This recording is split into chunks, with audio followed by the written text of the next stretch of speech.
आज हमारे पैनल में शामिल हैं डॉक्टर लीरा। डॉक्टर लीरा एक डेवलपमेंटल पीडियाट्रिशियन है जो उम्मीद के साथ पिछले 12 सालों से जुड़ी हुई है। और डॉक्टर लीरा को अपार्ट फ्रॉम क्लिनिकल सर्विसेज वो पेरेंट्स को और अदर प्रोफेशनल्स को ट्रेन भी करती हैं। और उनकी ये आशा है कि वो डिसेबल्ड इंडिविजुअल्स के लिए एक ऐसी स्पेस क्रिएट करें जहाँ पे वो खुश रहें और उन्हें बढ़ावा यानी प्रोत्साहन मिलता रहे। आज हमारी दूसरी पैनलिस्ट हैं, इनका नाम है दिशा जवेरी। दिशा एक स्पेशल एजुकेटर हैं जो पिछले 12 सालों से उम्मीद में काम करती है एज एन ऑटिज्म इंटरवेंशनिस्ट। फिर हमारे पास आज है सारिका चौहान। सारिका एक माँ है, एक ऑटिस्टिक बच्चे की माँ है। इन्होंने एमएससी किया हुआ है, PG diploma in remote sensing and GIS. इन्होंने पूना यूनिवर्सिटी में वो लेक्चरर भी रह चुकी हैं, बट जब इनके बच्चे को डायग्नोसिस हुआ तब इन्होंने अपना वो काम छोड़ दिया। इनके बच्चे का ऑटिस्टिक होने के बाद इनका जब निदान हुआ तब इन्होंने अलग अलग कोर्सेज किए अपने आप में अवेयरनेस जगाने के लिए। और इन्होंने लर्निंग डिसेबिलिटी का एक कोर्स किया और एक अंडरस्टैंडिंग ऑटिज्म का भी कोर्स किया।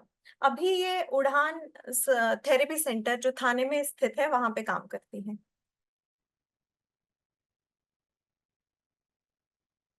फिर हमारे साथ जुड़ी हुई है आज नीति नागरकर मैम।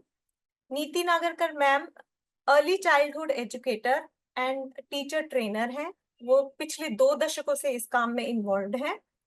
वो क्रेडल एंड स्विंग्स करके एक प्री स्कूल है, उसकी फाउंडर है जो अंधेरी में लोकेटेड है। इन्हें काफी सारे अवार्ड्स मिल चुके हैं, जिनमें से glorious achiever award, nation building pan India 2020 awards भी शामिल है। तो मैं आप सब लोगों का आज स्वागत करती हूँ जो इस पैनल में शामिल हैं।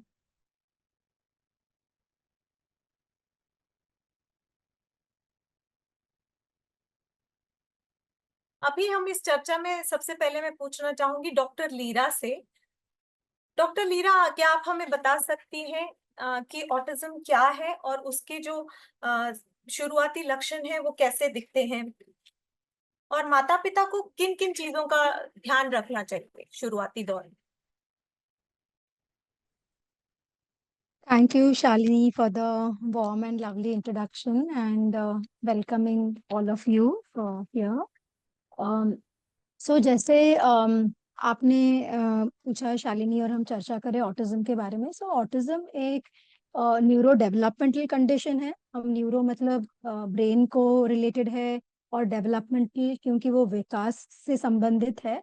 और हम इसे कंडीशन बोलते हैं क्योंकि हम देखते हैं कि जहाँ कुछ विकास के क्षेत्र जो मेल जोल करने के क्षेत्र है, जहाँ बातचीत करने के क्षेत्र है, और ये कौशल अलग दिखते हैं इन बच्चों में, इन व्यक्तियों में अलग दिखते हैं।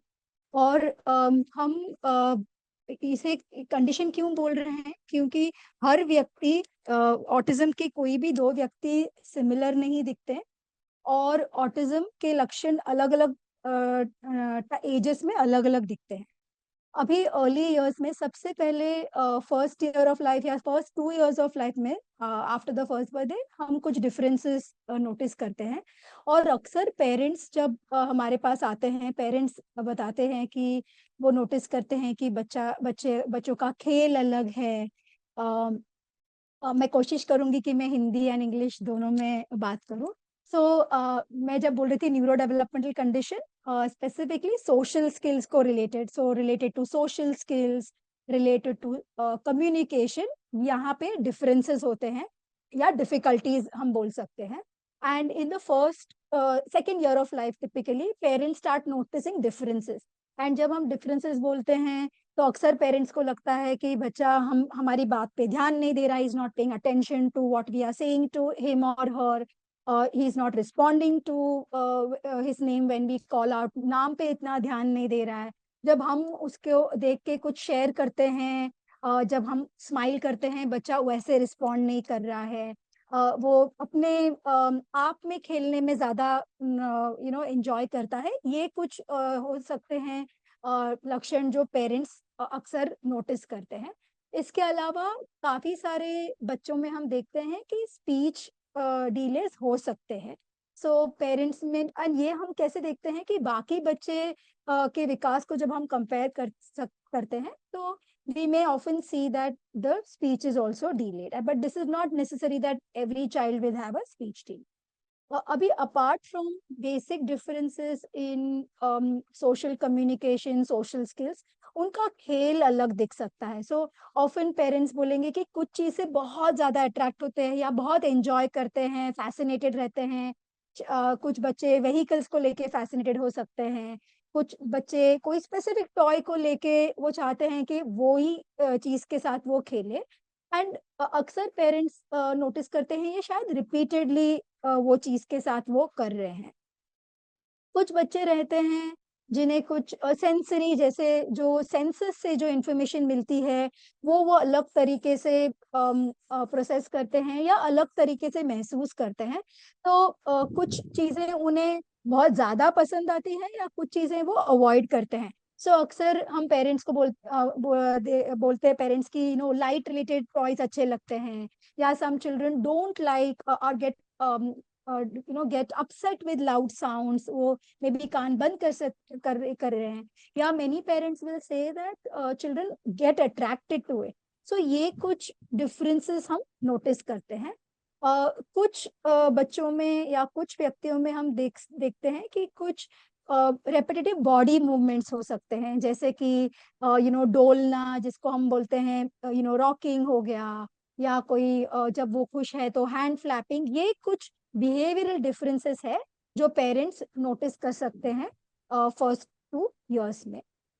थोड़ा सा आगे अगर हम देखें क्योंकि अभी बच्चे प्री स्कूल जाने लगते हैं, तो अक्सर हम ये भी नोटिस करेंगे कि बच्चों को शायद दूसरे बच्चों के साथ मेल जोल करने में, to interact with other children of their age, they may find it difficult. तो ये है कुछ early signs that parents may start notice. Thank you doctor Leera, आपने बहुत अच्छे से हाईलाइट किया कि अर्ली साइंस क्या क्या हो सकती है। तो just summarise in English also, doctor Leera was saying that early signs of autism include maybe speech delays, but not always speech delays.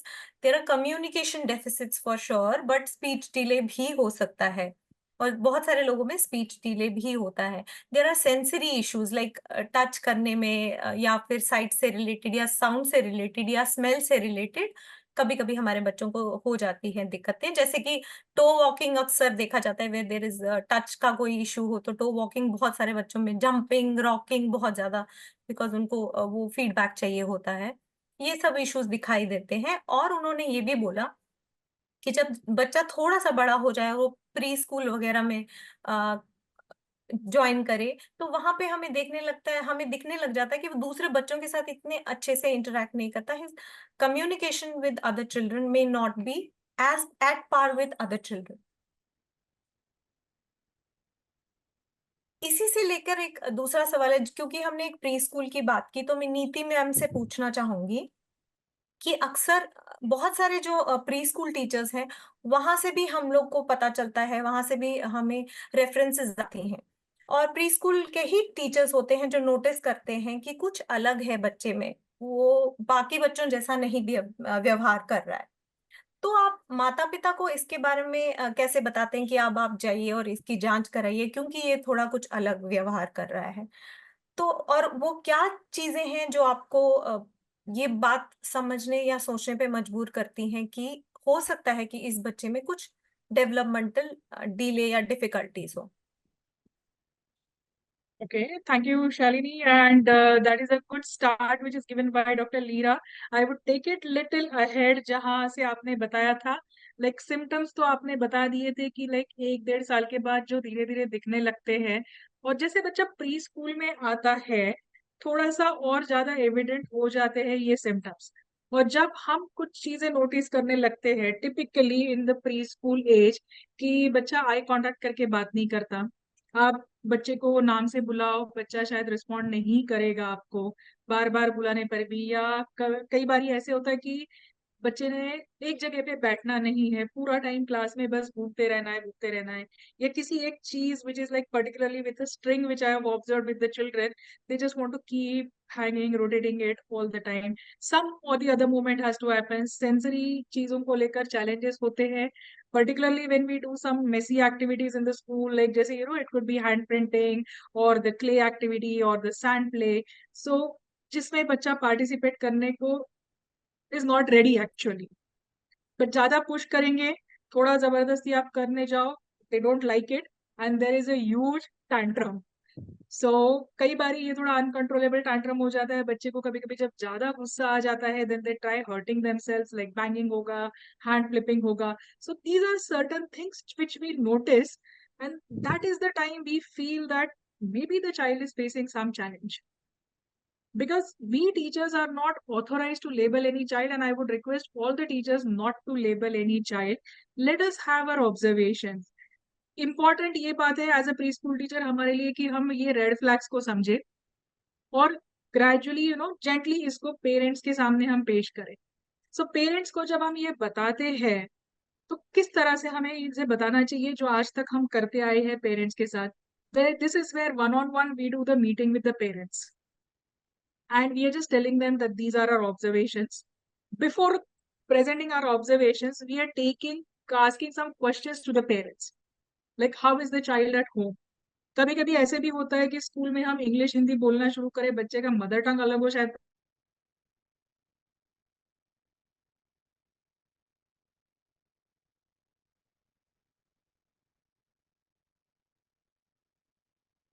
where we feel Yeah. that you should consult a doctor. एक बारी आप doctor से please consult कर लीजिए. And this is to rule out if there is any possibility of developmental delays.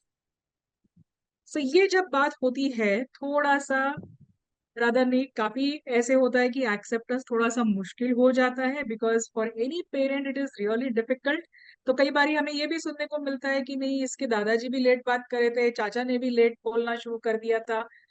Quite natural, but at times थोड़ा सा हम इनको एक बार नहीं मीटिंग में हुआ तो दो बारी, तीन बारी. So we have to be really gentle with the parents and explain them that this is the time you please consult a doctor. Let that diagnosis come from the doctor. जरूरी नहीं है डायग्नोसिस आएगा ही, शायद हो भी सकता है कि डिलेड माइलस्टोन है, 2 महीने में शायद मिल जाएंगे रिजल्ट्स आपको, जी. may have it, but let that come from the doctor. And that is how gradually we have to prepare the parents to see a pediatrician. After that, then comes the next step. Yes. So this is where we would refer them to a developmental pediatrician as ji. a second step. जी जी बिल्कुल ठीक कहा आपने. And yes, as you rightly pointed out, या eye contact may be missing. These are the things which you notice in the school, that there is no response to the name call, or repetitive play, not interacting with other children, rather playing with something like string or maybe a blocks, or tantrums, of course, because when you pressurize and the child is not able to do, तो वो obviously थोड़ा सा overwhelm हो जाते हैं और tantrum throw करते हैं. आपने ये भी बहुत अच्छे से highlight किया कि जब हम पेरेंट्स से बात करते हैं तो इनिशियली किसी भी पेरेंट में एक्सेप्टेंस नहीं होती है, क्योंकि हम लोग ने कभी इमेजिन नहीं किया होता कि हमारे बच्चों के साथ ऐसा कुछ हो सकता है. But somehow it has happened, और आपको ये मैसेज कन्वे करनी रहती है. It is very good that you are saying कि आपको मल्टीपल मीटिंग्स भी अगर लेनी पड़ती हैं तो आप करते हैं. आप ऐसा कोई डिक्टेट पास नहीं करते हैं पेरेंट को, विच इज समथिंग मेरे को लगता है कि सब प्री स्कूल या स्कूल के एजुकेटर्स को ध्यान में रखना चाहिए. And they should be very empathetic to the parents also, क्योंकि उनके बच्चों को डिफिकल्टी है और उनके लिए खुद ये बहुत डिफिकल्ट होता है to get the diagnosis and then accept. Thank you for that ma'am. इसके आगे अगेन मैं डॉक्टर लीरा से पूछना चाहूंगी कि डायग्नोसिस के बाद हमारे अगले कदम क्या होने चाहिए, और आपको क्यों लगता है कि जल्दी डायग्नोस करना, early diagnosis and then working on it, early intervention important है? क्या आपको ऐसा लगता है कि पेरेंट्स को कुछ टाइम के लिए वेट करना चाहिए? जैसे नीति मैम ने कहा कि कुछ लोग बोलते हैं कि उसके दादाजी तो 7-8 साल की उम्र में बोलने लगे. Do you think we should, like, parents should wait rather, or should they start with the therapy?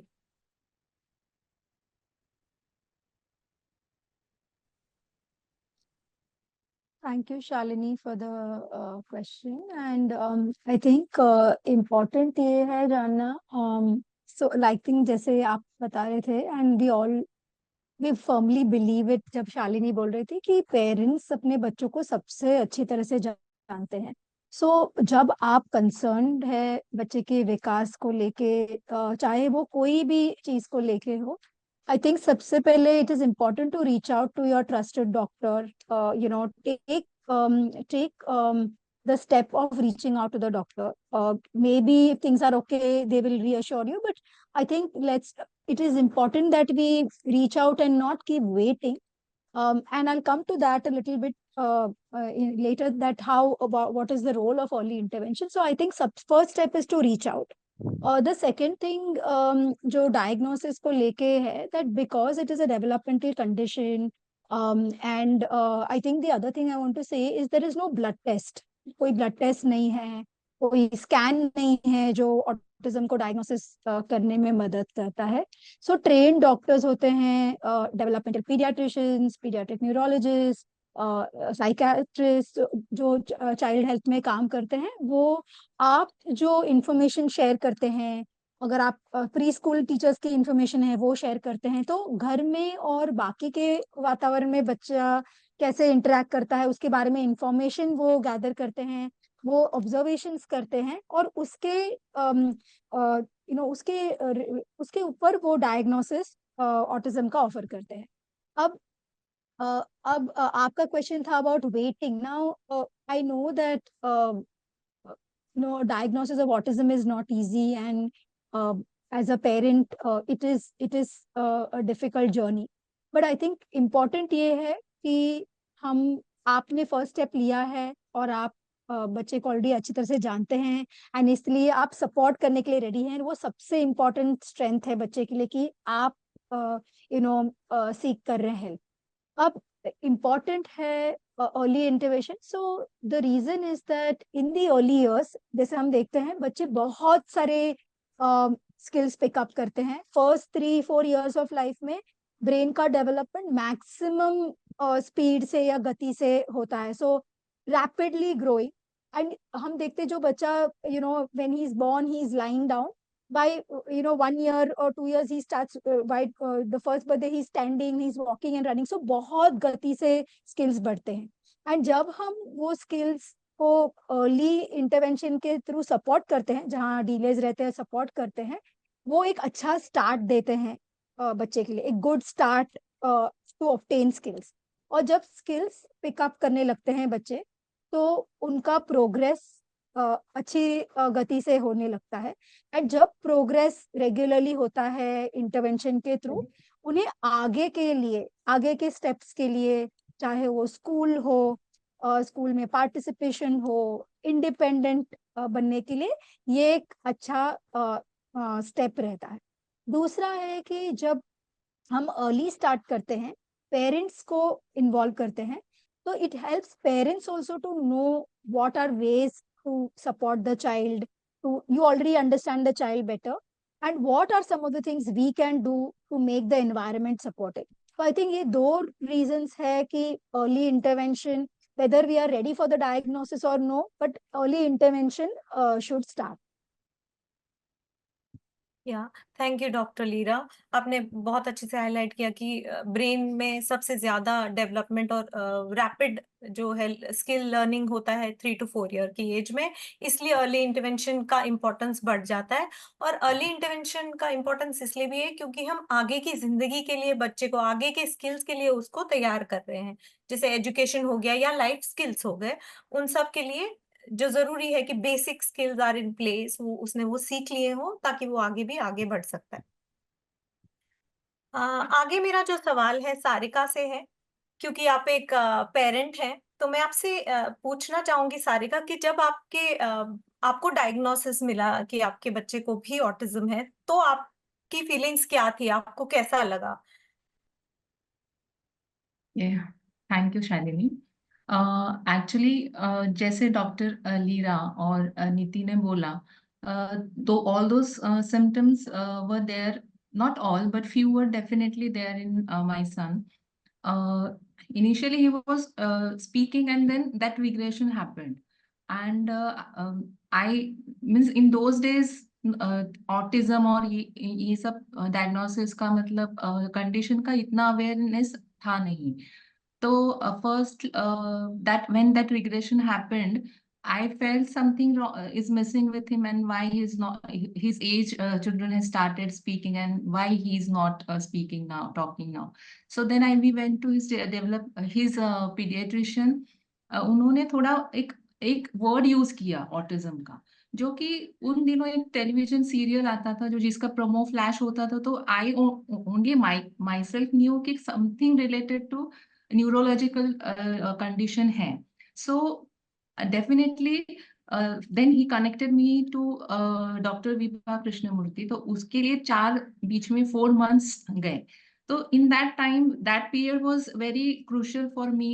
And then when the diagnosis happened, it was very disappointing for me as a mother, because one thing was like we had moved from Bangalore to Mumbai because I wanted to resume work. And then it was at the same time this came, diagnosis came. So I was, as a mother, was very disappointed, sad, and eventually that frustration भी आते गया. And in my family also, then when Dr. Vibha explained how what is the condition, and it's a lifelong condition, and वो 4 महीने बीच के जो internet explore करके जो depression kind of था, so she firstly told ki stop exploring internet, and then she guided us to the right people in Thane this side, and then the journey started. But yes, none of us were aware of the condition, and it was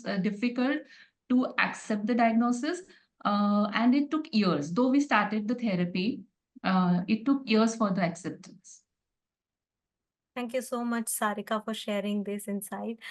actually मुझे भी ऐसा लगता है कि जब हमारी journey होती है एज अ पेरेंट, जब हमारे को डायग्नोसिस मिलता है तो पहला रिएक्शन हम सबका यही होता है that we all get disappointed, and it is followed up by sadness, and then you start either going from one doctor to another doctor and trying to get the facts in place.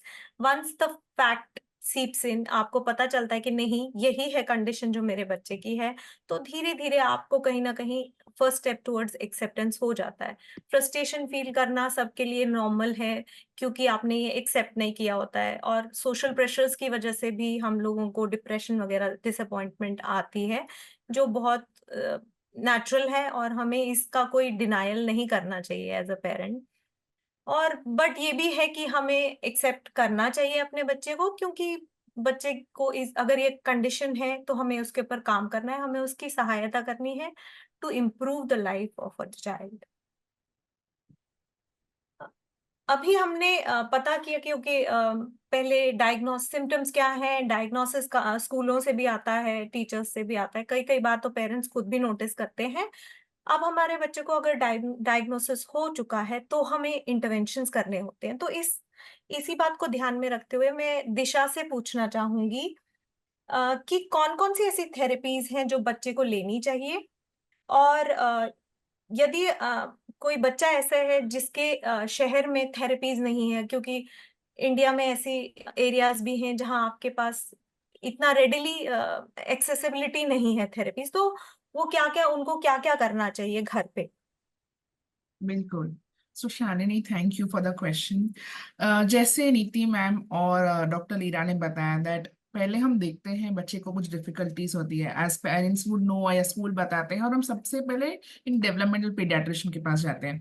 तो of course एक diagnosis तो मिलता ही हमें developmental paediatrician से, पर वो हमें ये भी बताते हैं क्या क्या बच्चे की स्ट्रेंथ है, क्या वो अच्छी तरह से कर सकते हैं, और क्या क्या चीज पे काम करना चाहिए. जैसे कम्युनिकेशन में डिफिकल्टीज है, शायद सोशल स्किल्स में डिफिकल्टीज है, शायद प्ले खेल में डिफिकल्टीज है, मोटर स्किल्स में डिफिकल्टीज है.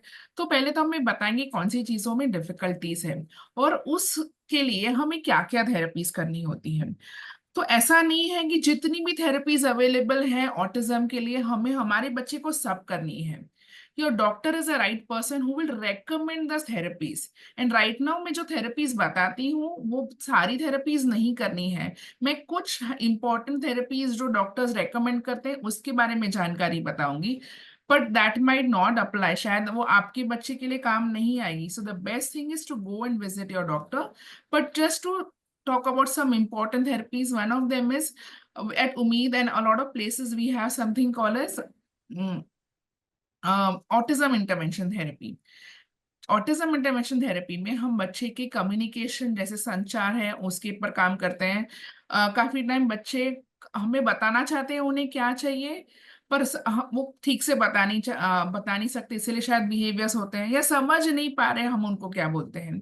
नीति मैम ने ये भी बोला कि जब भी हम उनका नाम बुलाते हैं वो देखते नहीं है शायद, तो वो जो संचार के बारे में हम अगर हम कुछ सिखाना चाहते हैं उसके ऊपर काम करते हैं. खेल के ऊपर, क्योंकि खेल एक माध्यम है जिससे आप लोगों से जुड़ोगे और ज्यादा चीजें सीख पाओगे, तो वो एक दूसरी चीज है. A lot of them also, Neeti ma'am also said about behaviors. A lot of kids do have behaviors because environment is different for them. उनके लिए उनकी समझ जो है environment की वो थोड़ी अलग है. And also there are sometimes which even Leera said about restricted interest, मतलब कुछ कम चीज पसंद है या कुछ ही चीज रिपीट करते रहते हैं, उसके लिए भी ऑटिज्म इंटरवेंशन काम आएगा. उसके अलावा ऑक्यूपेशन थेरेपी है जिसे हम मोटर स्किल्स और सेंसरी स्किल्स, काफी लोगों ने सेंसरी स्किल्स के बारे में भी बोला, सो सेंसरी डिफिकल्टीज के बारे में ऑक्यूपेशन थेरेपी भी कभी कभी okay, so I'll try and again speak in both the languages. There are times where occupation therapy will help in sensory and motor skills. Often कभी कभी स्पीच थेरेपी भी recommend की जाती है specifically for communication, क्योंकि that will help your child to specifically work on certain skills. So speech therapy है. And at the end, special education या remedial education will be recommended so that your child learns more, will be able to learn more in a school setup. So this was the first part of your question which I answered, that कौन सी therapies recommend हो सकती हैं. दूसरा है कि yes, कभी कभी wait list भी बहुत होता है थेरेपी के लिए, तो हम घर पे सिंपल चीजें क्या कर सकते हैं, या शायद हमें ही नहीं पता है हमारे एरिया में कौन से अच्छे थेरेपिस्ट हैं, बहुत दूर हो जाता है, तो कुछ चीज हम जैसे घर पे स्मॉल चीजें कर सकते हैं. जैसे कि हम सबसे पहले अपने बच्चे के साथ जुड़ सकते हैं, और जैसे मैंने बताया खेल के माध्यम से. सो एक रूटीन बना सकते हैं दैट हम अपने बच्चे के साथ खेलेंगे 15 से 20 minute every day. I am sure हम एज केयर गिवर्स सोचते हैं हम खेलते ही होंगे ना रोज अपने बच्चों के साथ. सो सिंपल स्ट्रैटेजीज लाइक जब भी खेलते हैं हम बच्चों के साथ सिंपल लैंग्वेज का प्रयोग करें, हम फोर्स ना करें बच्चे को कि इसी तरह से खेले. इनफैक्ट जैसे बच्चे खेल रहा है हम उनके तरह उनकी नकल करें, अगर उनकी नकल करें, इमिटेट करें, तो उनको भी मजा आएगा आपके साथ खेलने में, तो वो खुश होंगे. जो बच्चे की पसंद है उससे खेले, ना कि वो खेल के टाइम में सोचूं अभी कलर्स सिखाना है, शेप सिखाना है, अल्फाबेट सिखाना है. खेल के टाइम सिर्फ खेले. ये सिंपल 3-4 स्ट्रैटेजीज हैं जिससे आप चालू कर सकते हैं. There is something called as ECST. एक WHO ने एक बहुत सुंदर प्रोग्राम बनाया है, केयर गिवर स्किल ट्रेनिंग. जो प्रोग्राम है ऑनलाइन आप बैठ के घर पे 15 मिनट के मॉड्यूल्स होते हैं, कुछ 15 मॉड्यूल्स हैं जिसमें आपको सिंपल चीजें जैसे बिहेवियर के बारे में, भाषा के बारे में, खेल के बारे में आपको सिखाई जाती है. I think Shalini will share the link with all of us so that हमें पता चलेगा कैसे ये प्रोग्राम में एनरोल करना है.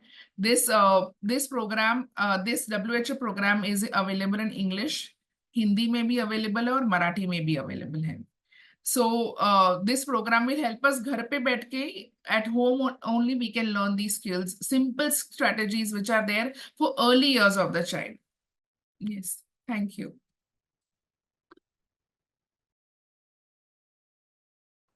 Thank you so much for all these insights. And आपने बराबर बोला कि जब when the children are very young, what do regular children do? They play and they learn through playing. One of the major skills that we all possess is imitation skills. अगर हम आज बोल रहे हैं तो हमने किसी को बोलते हुए सुना है, इसलिए उसे हम imitate कर रहे हैं और हमने बोलना चालू किया है. बच्चे को हम जब पहले सिखाते हैं बाय हाय, सो रेगुलर बच्चे इमिटेशन से ही सीखते हैं, तो imitation is a very important skill and so is the play से हमें शुरुआत करनी चाहिए। क्या होता है कि डायग्नोसिस मिलने के बाद पेरेंट्स गेट सो ओवरवेल्म्ड, उन्हें सिर्फ थेरेपीज ही दिखाई देती हैं और उन्हें ये समझ ही नहीं आता कि हमें अपने बच्चे के साथ एक खुशनुमा माहौल भी क्रिएट करना है, हमें उसके साथ फन भी करना है, जो बहुत इंपॉर्टेंट है। और one of the elements of fun is play. और ये बहुत ही अच्छी बात है कि प्ले के द्वारा ही हम बहुत सारे स्किल्स सिखा सकते हैं, whether it is educational skill, whether it is a communication skill, या और भी बहुत सारी चीजें हैं जो हम प्ले से सीखते हैं। और हमें यूजुअली इसका पता नहीं होता, कि हमें लगता है कि बच्चा अगर खेल रहा है तो अपना टाइम वेस्ट कर रहा है, विच इज नॉट ट्रू। आपने ये भी बताया कि थेरेपीज जितनी अवेलेबल हैं वो सबकी सब नहीं करनी है। One is you have to keep in mind कि आपको डॉक्टर ने क्या क्या बोला है करने के लिए, और आपको अगर लगता है कि सब मैं नहीं कर सकता हूँ ड्यू टू एनी रीजन, तो आप घर पे बैठे बैठे भी क्या कर सकते हैं। जैसे कि ECST के बारे में दिशा ने बोला, वी विल बी, हम सब आप लोग के साथ हम लोग कुछ रिसोर्सेज शेयर करेंगे इस ट्रेनिंग के बाद, उसमें वो लिंक होगा और वो अलग अलग भाषाओं में भी है। थैंक यू फॉर दैट दिशा। तो मेरा अगला सवाल जो है वो सारिका से ही है। सारिका, आप एक पेरेंट है, तो आपने घर पे क्या क्या किया अपने बच्चे के साथ जिससे उसको कम्युनिटी में पार्टिसिपेशन में बढ़ावा मिला, उसके स्किल्स बढ़े, और आपको किन किन चुनौतियों का सामना करना पड़ा जब आप उसको स्किल्स सिखा रही थी?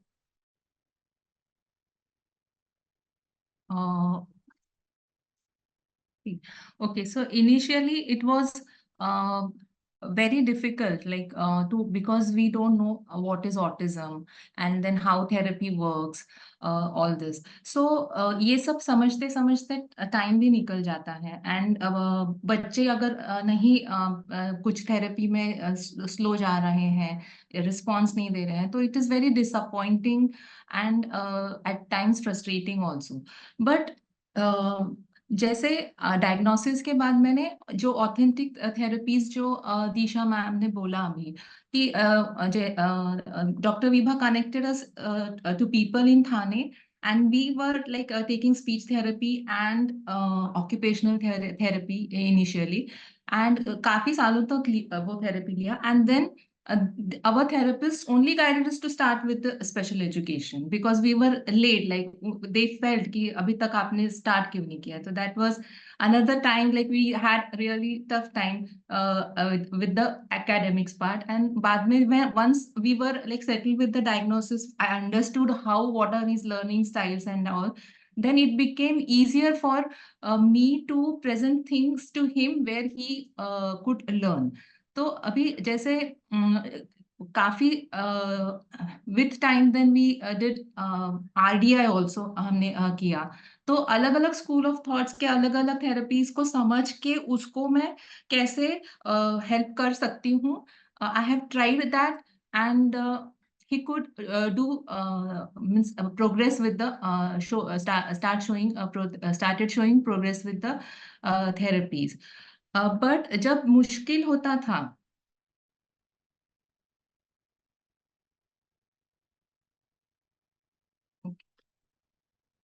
सो ये सारे थेरेपीज जो काफी सालों तक चले, तो इसको जैसे स्पीच थेरेपी में लैंग्वेज कम्युनिकेशन पे when we started, for me it was like only because my husband travels, only my son and I was there, so I used to find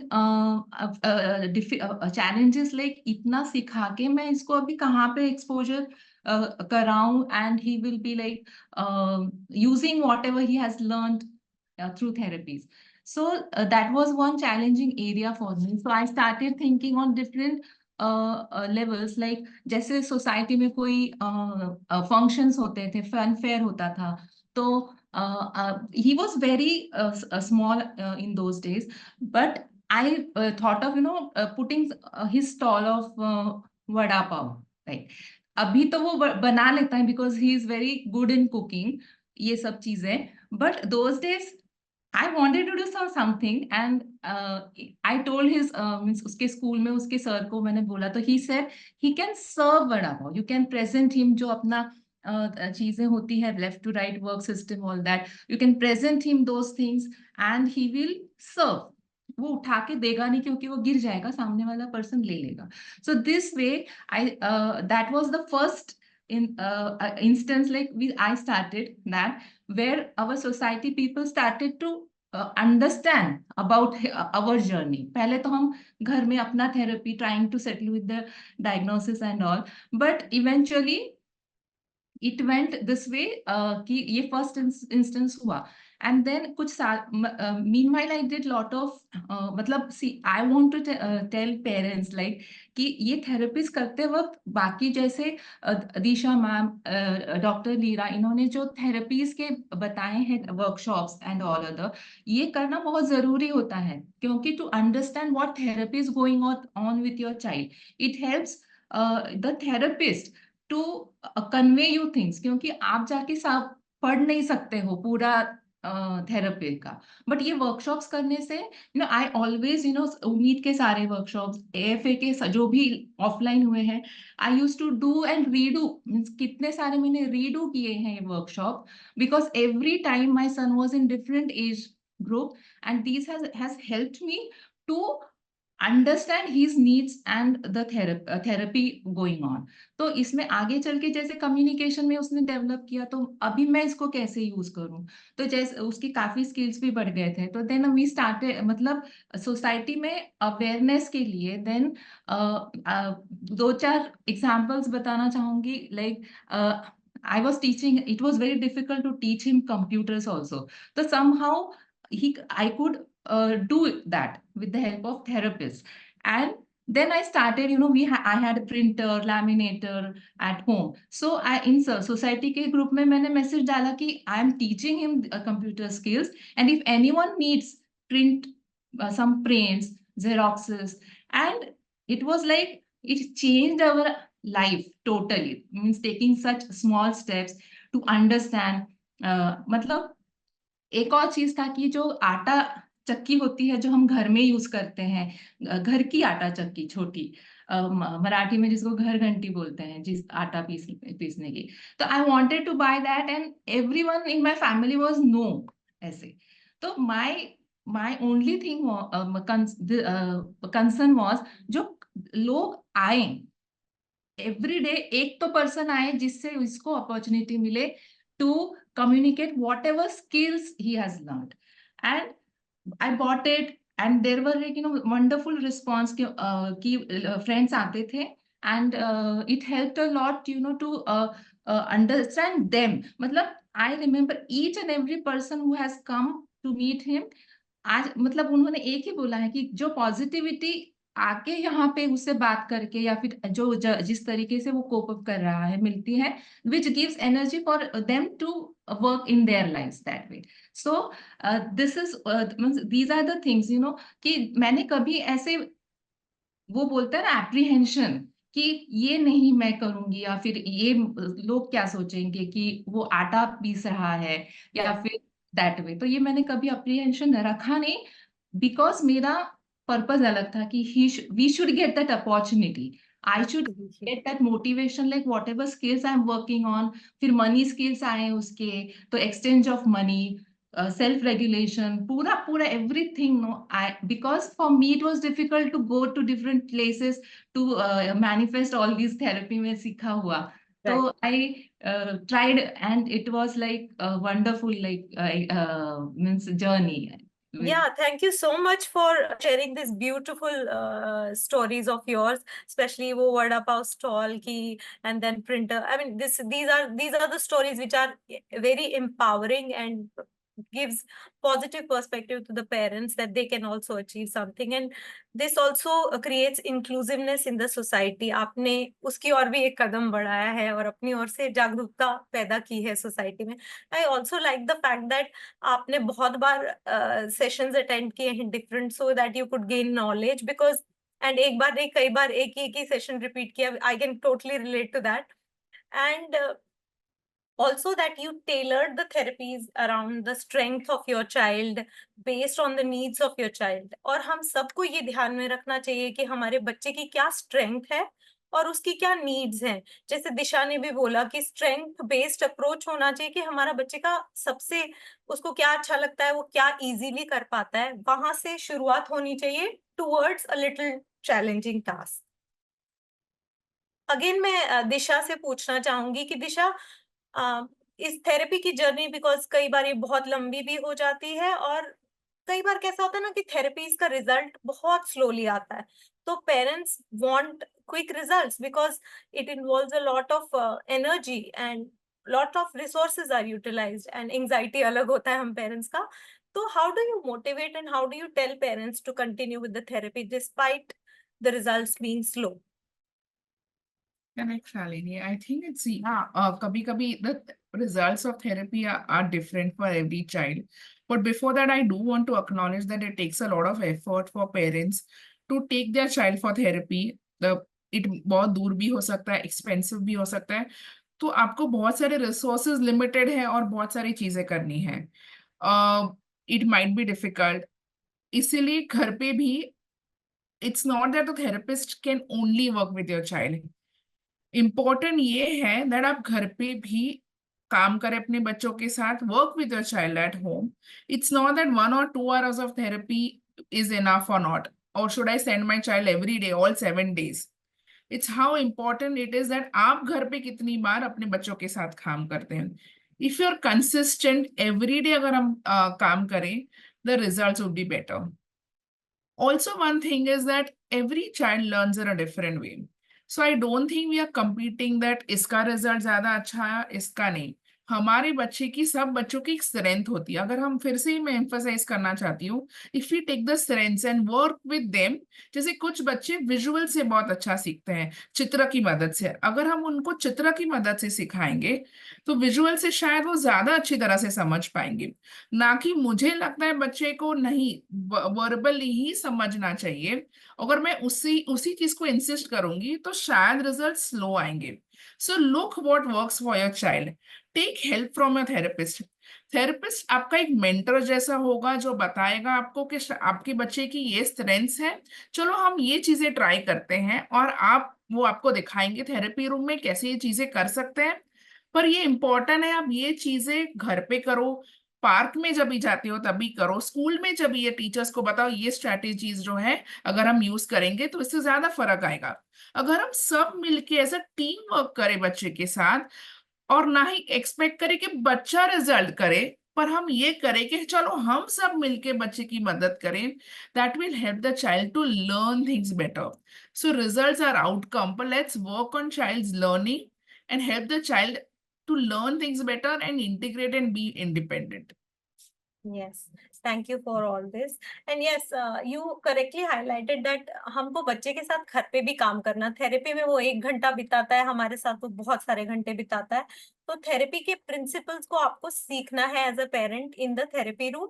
और मैं पेरेंट्स से बोलना चाहूंगी क्योंकि ये बिगिनर पेरेंट्स का ग्रुप होगा, तो आपको थेरेपी में इन्वॉल्व होना चाहिए. अगर आपको कोई भी थेरेपिस्ट ऐसा बोलता है कि no you stay outside of the therapy, तो आप बोलिए उनसे कि नहीं, हमें थेरेपी देखनी है क्योंकि मुझे सीखना है कि मेरे बच्चे के साथ मुझे क्या करना है. अदरवाइज आप ऐसे ही रह जाएंगे और वो आपको थेरेपिस्ट कभी में भी आपको छोड़ना पड़ा, आपको शहर छोड़ना पड़ा, तो आपको कुछ पता नहीं होगा कि मेरे को बच्चे के साथ क्या करना है. So that was a very good point which you highlighted. And आपने ये भी बोला कि जो हमारे एप्रीहेंशंस रहते हैं पेरेंट्स के स्पेशली, कि हमारा बच्चा तो बोलना ही चाहिए, हम क्यों पिक्चर्स यूज करें. बहुत बार मेरे को ऐसे सुनने में आया है कि पिक्चर्स यूज करेंगे तो फिर वो बोलेगा नहीं, जो कि एक गलत धारणा है. और हमें लगता है कि हम सबको यहाँ पे लगता है कि स्ट्रेंथ बेस्ड अप्रोच होना चाहिए. अगर किसी को चित्रों के द्वारा समझ जल्दी आता है, मुझे लगता है कि मुझे भी खुद चित्रों के द्वारा बहुत मदद मिलती है. मुझे इमेजेस ज्यादा अच्छे से याद रहती हैं as compare to the words. तो मुझे फ्लो डायग्राम्स, मुझे चित्र देखना बहुत पसंद रहता है क्योंकि मेरे को वही याद रहते हैं. अगर हमारे बच्चों को भी वैसे लगता है तो मुझे नहीं लगता कि हमें वो डिस्करेज करना चाहिए. और इसमें ऐसा नहीं है कि वो कभी नहीं बोलेंगे, अगर उनमें क्षमता है तो वो जरूर बोलेंगे, डिस्पाइट द फैक्ट कि आप उनके साथ इमेजेस या पिक्चर्स यूज कर रहे हैं. या फिर कोई भी कन्वेंशनल चीज, जैसे कि एक एक बुक जिसे हम एडेप्टेड बुक कर बोल सकते हैं, जिसमें कुछ सेंटेंसेस हाईलाइटेड हों या कोई ऑब्जेक्ट का पिक्चर ज्यादा हाईलाइटेड हो, तो हमें वो लगता है कि नहीं नहीं हमारे बच्चे को तो सब आना चाहिए। वैसा नहीं, आपको या कैलकुलेटर का यूज करना कभी कभी हम रेकमेंड करते हैं बच्चों के लिए, अगर वो नहीं कर पाते हैं मेंटल मैथमेटिक्स। तो हमें इन कन्वेंशनल चीजों की ओर नहीं जाना चाहिए, हमें देखना चाहिए कि हमारे बच्चे की स्ट्रेंथ कहाँ है, और अगर उसको कुछ अकोमोडेशंस की जरूरत है तो वो करनी चाहिए। Thank you. Next are my animal.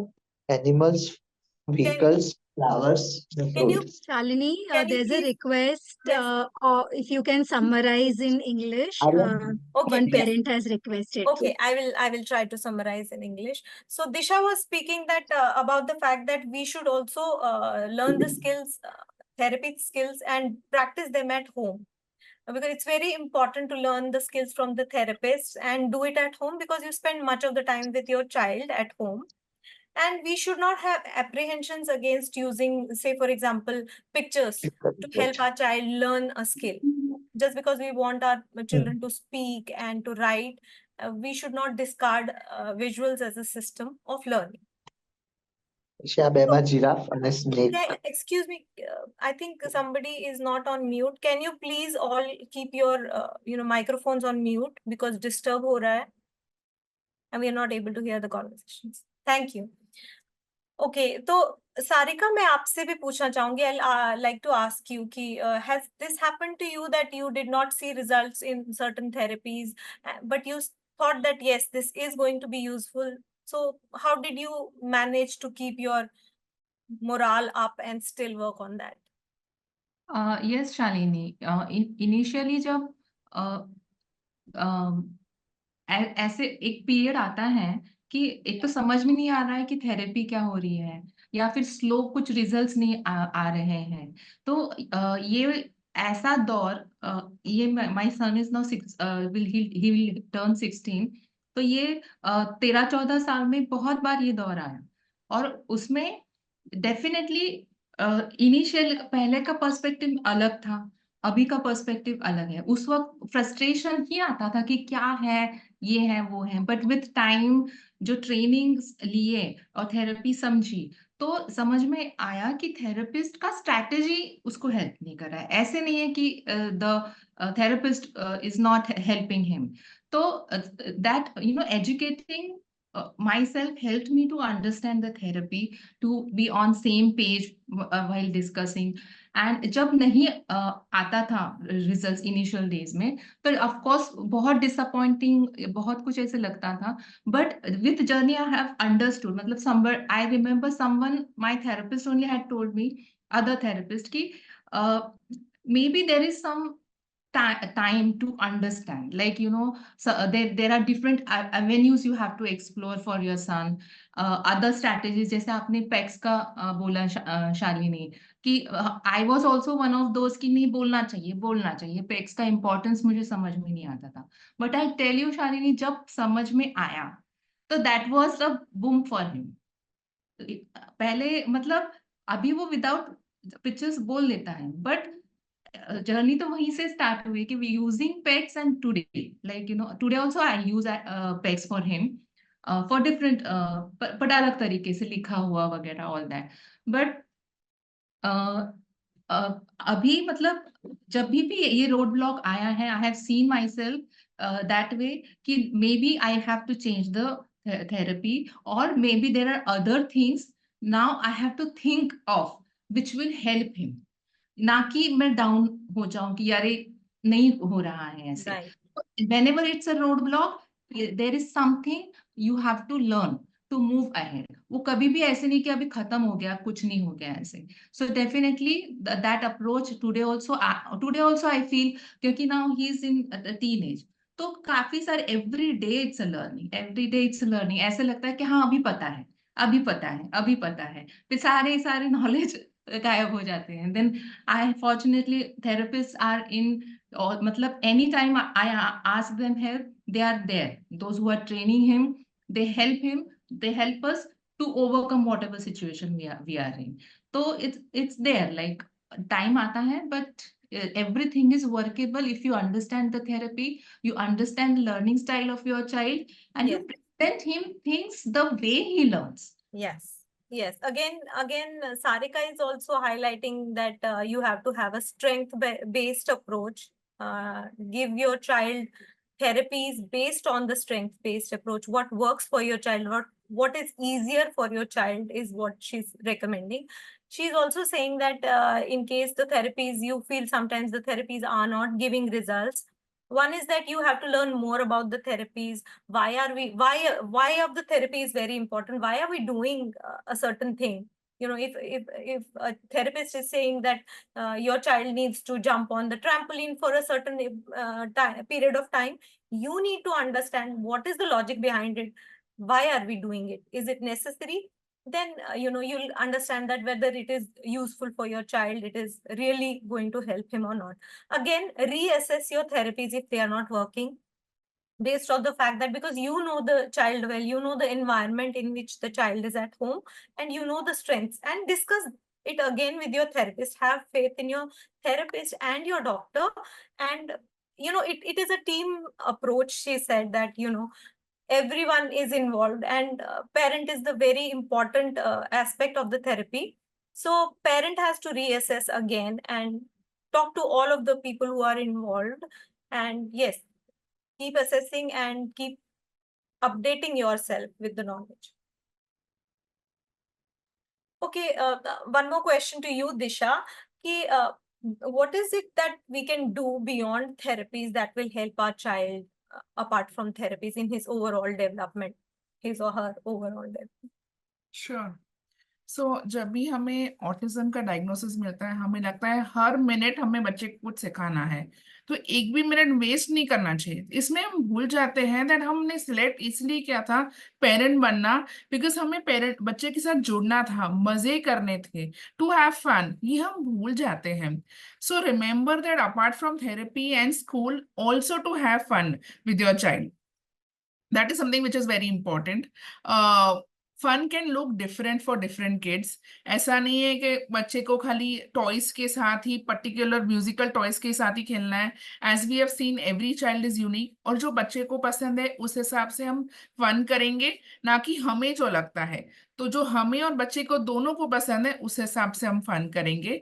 बच्चे को ऐसा ना करे कि बच्चा खाली घर पे और थेरेपी रूम और स्कूल में जाए, बच्चे को बाहर भी लेके जाए अगर वो कंफर्टेबल है, और अलग अलग जगह पे, जैसे पार्क्स है, go to restaurant, go to movies. I often say to parents that autism is not a punishment. It is different way of parenting. It is different way of living. So do participate in every activity of your life.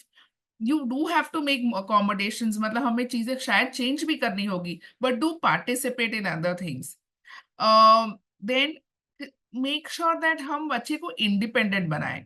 So therapies में skills सिखाई जाती है, पर अक्सर वो चीजें translate नहीं हो पाती। जैसे हम फाइन मोटर पे काम कर लेते हैं पर ब्रशिंग नहीं सिखाते बच्चे को, या हम ये नहीं समझते हाँ बच्चा अभी छोटा है, अभी हैंडराइटिंग बराबर हो जाएगा तो ठीक है, वो ब्रशिंग अभी नहीं करेगा तो ठीक है, 10-12 साल का हो जाएगा तभी हम सिखाएंगे। That is not the way. At every time, autism doesn't affect child's understanding कि मुझे खुद को इंडिपेंडेंट बनना है। कोई चाइल्ड इंडिपेंडेंट नहीं बनना चाहता है, हमें सिखाना है। So brushing, bathing, toileting are all important skills so that our child can understand and be independent and be contributing. उससे आपको भी फायदा होगा, दैट आपका भी बर्डन थोड़ा कम होगा, आप भी दूसरी चीजों पे कॉन्सेंट्रेट कर पाएंगे। बच्चा भी अगर इंडिपेंडेंट हो जाएगा तो आप उसको नई नई चीज सिखा सकते हो। So these are small things which you can do apart from your therapies and school. Thank you.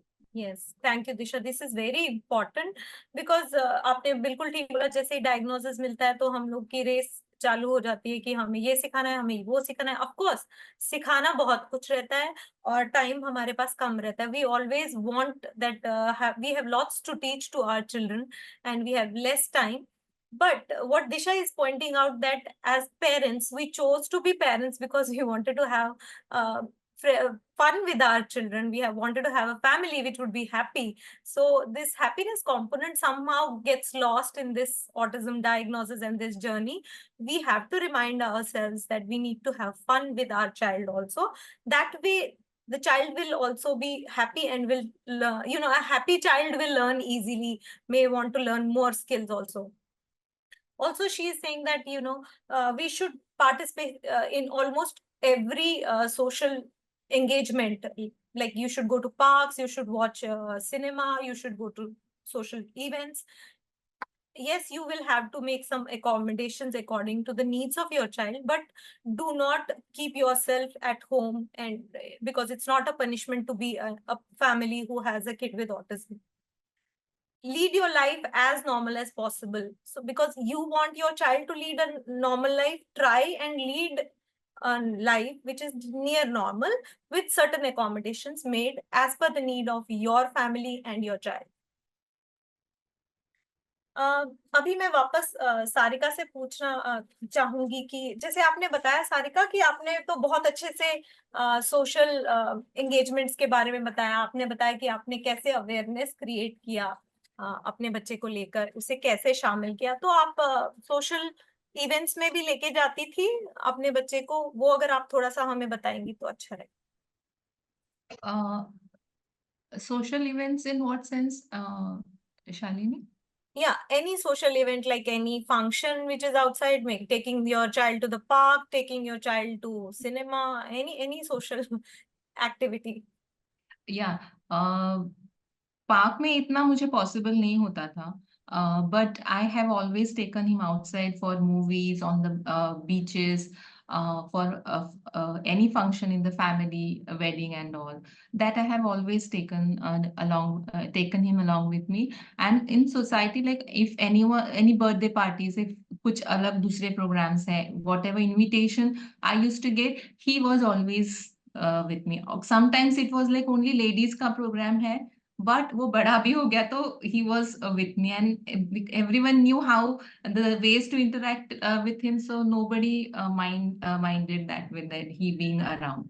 So I have always after certain periods of years, क्योंकि initially वो पूरा skill setup करने में मुझे time लगा, तो जब हुआ तो then I tried to, find out ways where I can, give him that exposure. Good.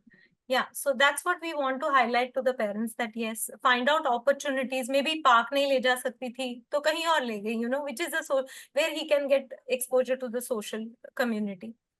If you can't go to a park, go to a beach which will be comfortable for your child. Go to a movie which will be comfortable to both of you. You have to see the comfort of family as well as the child.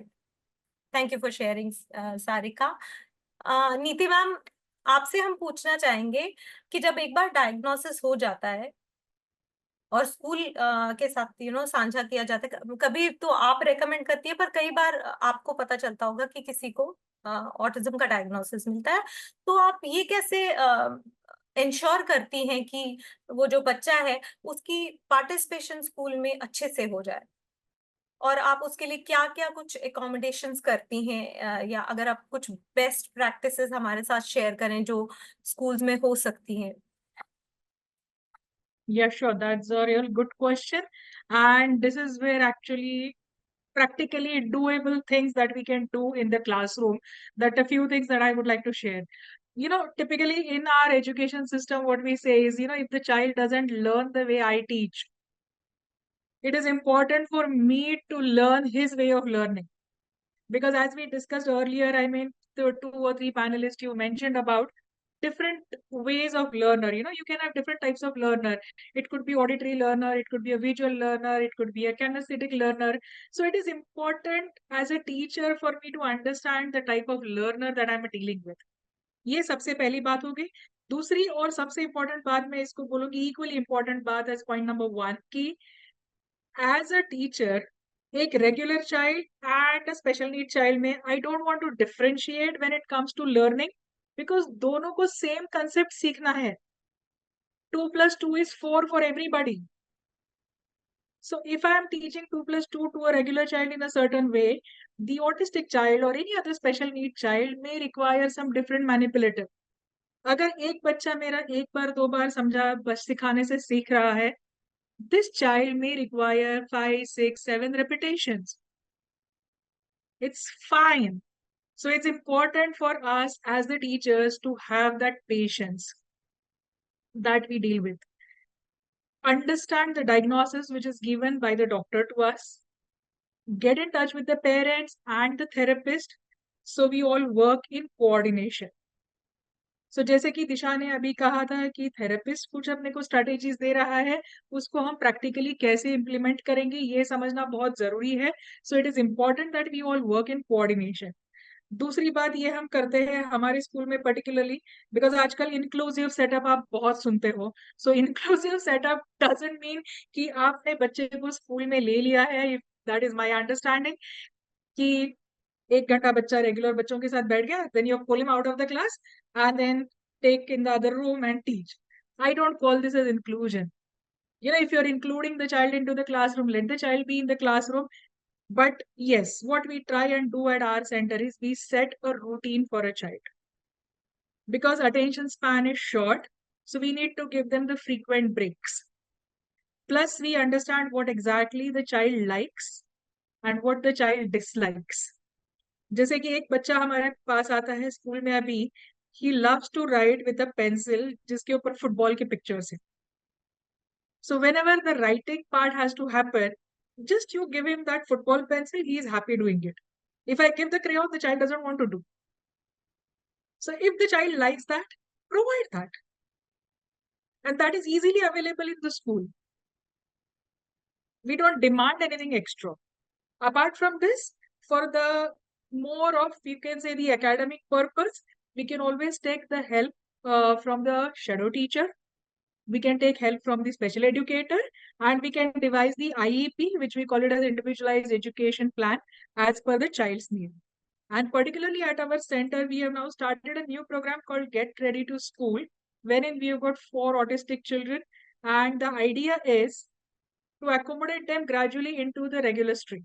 Because if this is a borderline case, let's teach the children the socially acceptable norms, the required academic skills, and gradually they can get accommodated into the regular stream. Another thing what I would like to share here is come down to the level of the child. Because quite a few times it happens, your board is up, the children are stretching their necks, it's very painful for them. So in our school, we have got a board which are at the level of the child, at the eye level. The teachers are also sitting on the lower level of table or the chairs, so I can match my eye level with the child. We are giving very simple instruction, just one instruction at a time in simple language. And these are the few strategies which are real.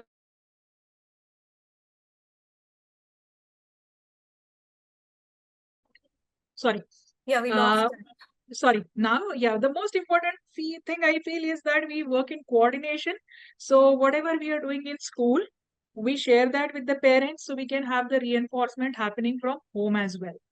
Yeah. So I think these are the few strategies which are, have been proved helpful to us so far. Absolutely. I think, Neeti ma'am, your perspective is so refreshing because schools should actually accommodate children, and the approach should be that, things you give the accommodations which are needed for the child for better learning. And of course, as you mentioned, that you need to work as a team.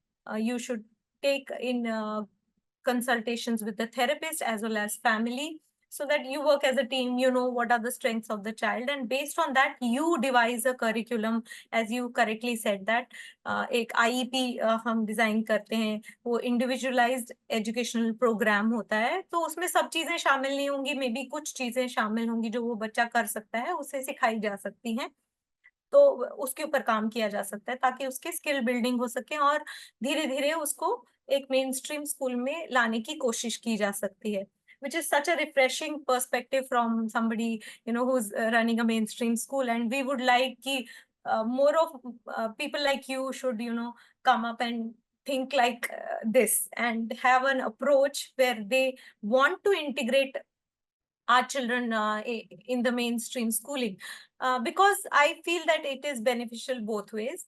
Yes. It is not Because just that. both of them, learn to adjust with each other. Even the Absolutely. regular children can develop that kind of empathy. You understand what are the needs of your friends. It becomes Absolutely. easy for both of them to accept each other. Yes, and it is very important that we have a society which understands and recognizes that we are all different and have different needs, and we don't look down upon people who have different needs. Exactly. Thank you.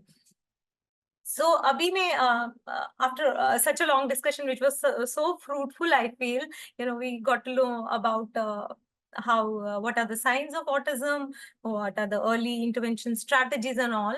अभी मैं doctor lira से पूछना चाहूंगी once again कि doctor lira, क्या होता है कि ऑटिज्म में आजकल बहुत सारी थेरेपीज या क्योर्स हैं जो प्रोजेक्ट किए जाते हैं, जैसे कि HBOT, stem cell therapy, Ayurvedic, homeopathy and what not, you name it. और बहुत सारी ऐसी प्रोजेक्ट की जाती हैं and they project in such a way कि okay, this is going to cure your child completely of autism. तो आपको क्या लगता है कि हमें इन थेरेपीज के लिए जाना चाहिए, and what are the risks which are involved in such therapies? Thank you, Shalini. I think it's an important question कि जब हम when we are talking about evidence, when we are talking about any intervention, we have to look at the evidence behind it कि वो कैसे काम करने वाला है. And I think all of us in certain ways kept talking about, important to keep the strengths in mind, see the learning style. At the same time, I think all the therapies or all the interventions that are available right now, whatever the approach is, they're all rooted in evidence. When I say evidence, there's years of research that this particular kind of intervention works. And I think all of us were saying that the goals are same. The goals are to support social skills, to support communication, to support independence, so that we are looking at, successful independent lives. I think the goal is that. While we speak about evidence-based, we also have to remember that it is a condition and it's not a disease, या it's not बीमारी नहीं है, and therefore there is no cure. So जभी भी कोई cure हो रहा है, ऐसे बोल रहा है, या ये खत्म हो जाएगा, या we are working on a cure, we have to be very aware that what do they mean by cure. And what is the evidence behind that? So like, I think Sarika mentioned that you talk to the therapist and ask her why she's doing certain things. I think when a person or when authority is saying that we are curing autism, I think the first thing is to get into a discussion ki, what do you mean by cure? What is the way that they are going to work? How will this therapy work for my child? What are the skills that the therapy will, like how we have a therapy that we are working on social skills and communication. ये वाला जो homeopathy है या ये medicine है, ये कैसे काम करने वाला है? Which skill is it going to target? कितने समय ये चलेगा? And इसका हम monitor कैसे करेंगे? I think if we have these kind of discussions with the person, it will help us understand, it will help us to make a choice whether we want to go ahead for something like that. My suggestion would be to go to your trusted doctor, your therapist, whom जिनके साथ आपका एक trust है, your relationship, and discuss it when, you go to the doctor that, look, this is what I've read. What is your opinion? So you have somebody to discuss it with. Okay.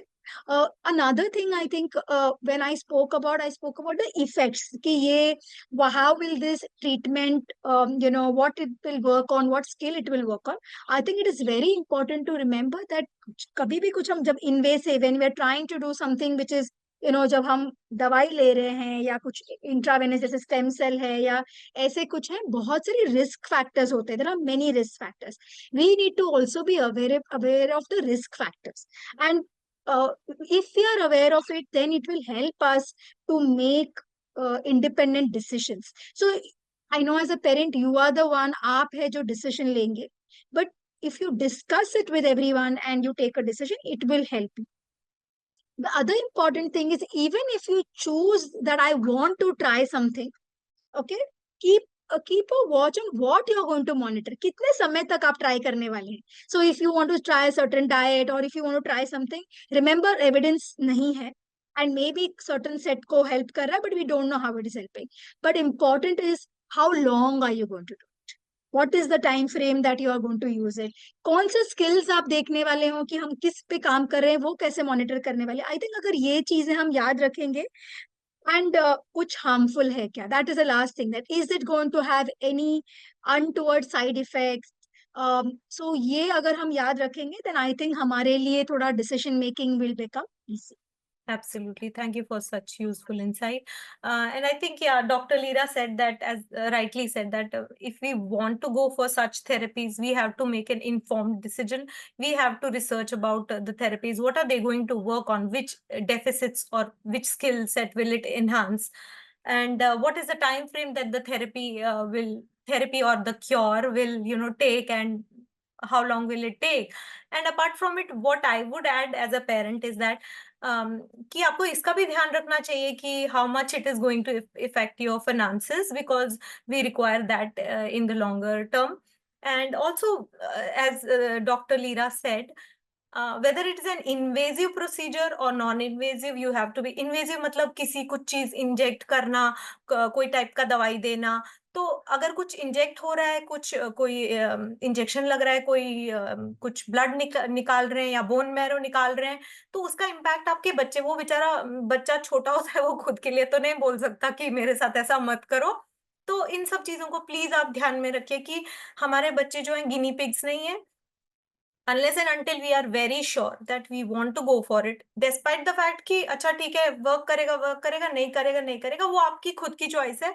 But पहले हमें aware होना चाहिए कि हाँ, इसमें risk involve हैं और किस तरीके के रिस्क हैं और कहाँ तक के रिस्क हैं.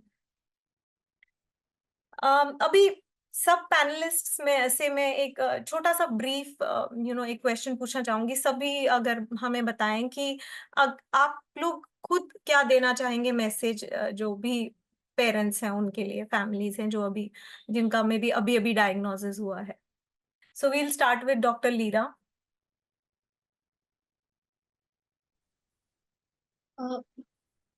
First of all, I think if you are a parent who is concerned, I'm going to say, don't wait, act early, go meet your doctor, seek help.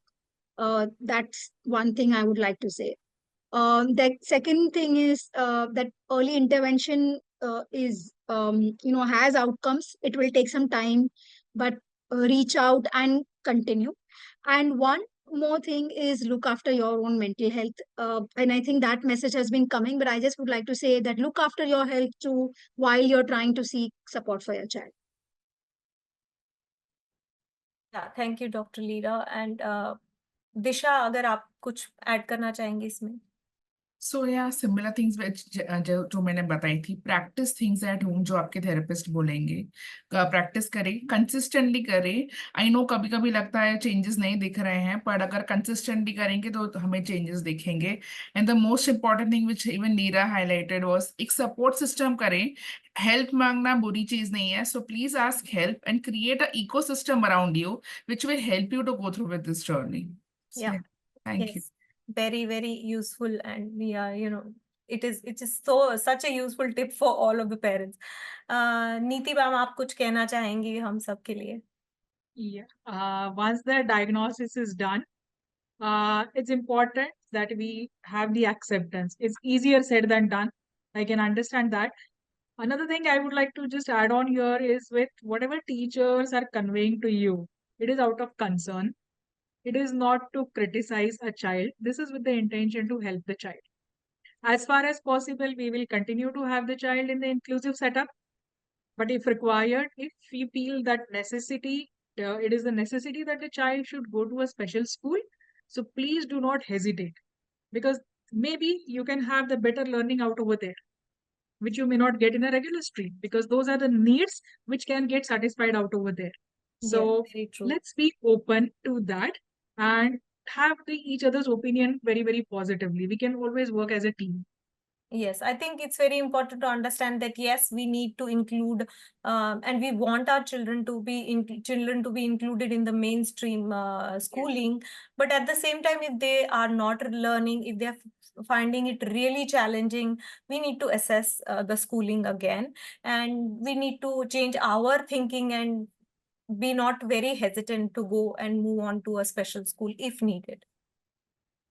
Sarika, मैं आपसे पूछना चाहूंगी कि आपके पास काफी सारा एक्सपीरियंस है, तो एज अ पेरेंट आप क्या एडवाइस करना चाहेंगी यंग पेरेंट्स को?